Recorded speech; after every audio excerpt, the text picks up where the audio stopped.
They say that houses have memories. They also say that they can cry.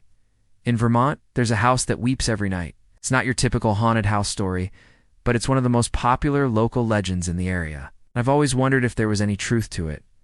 I grew up hearing about this place. Apparently it's an old farmhouse that's located just outside of town. Back in the early 1900s, it was a perfectly normal farmhouse. It had a family living in it, a husband, a wife, and their 2 daughters. But one night, in the middle of the night, around 2 a.m., the house began to shake. It creaked and it groaned. And the family assumed that it was just settling in the winter. That every single night for months, they heard the same sounds. One night, though, was different. It was the same sounds, but much more intense. The family awoke to what sounded like a woman weeping in the middle of the night. They tried to ignore it, but the crying grew louder and more intense. Eventually, the father got out of bed to investigate. He went downstairs and he could have sworn that he saw the apparition of an emaciated old woman in a nightgown. He never told anyone what he saw that night, but from then on, he and his wife would sit by the bed and watch over their sleeping daughters. As the years passed, the crying in the night continued.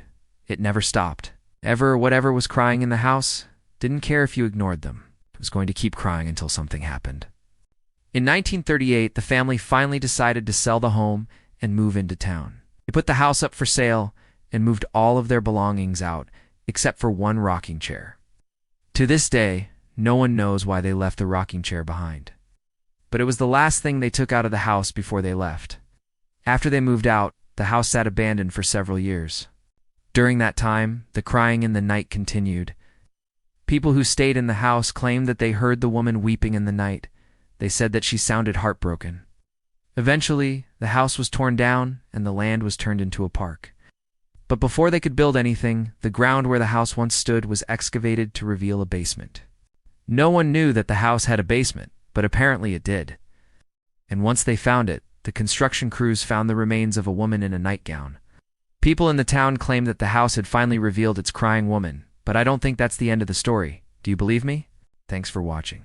If you enjoyed this video, please like, subscribe, and share with your friends. We'll see you next time. J.